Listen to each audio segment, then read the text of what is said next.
Hi guys, welcome back to another video on this YouTube channel.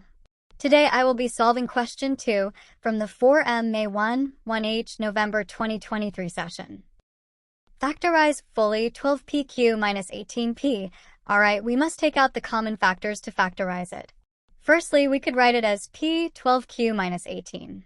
Next, notice that we can divide both 12q and 18 by 6, so by taking that out the bracket, we get 6p 2q minus 3. Moving on to part B, there are 56 metal bars in a box. Each metal bar is gold or silver or zinc. Y metal bars are gold, 3y plus 7 are silver, and 2y minus 5 are zinc. Work out the number of metal bars that are zinc. Show clear algebraic working. Alright, we know that the gold, silver, and zinc bars add up to 56. So we could write it like y plus 3y plus 7 plus 2y minus 5 is equal to 56. We can simplify this to get 6y plus 2 is equal to 56. Next, we can subtract 2 from both sides to get 6y is equal to 54. After that, divide both sides by 6 to get y is equal to 9.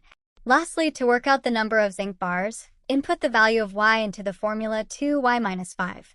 That would leave us with a final answer of 13. Don't forget to like and subscribe. See you in the next video.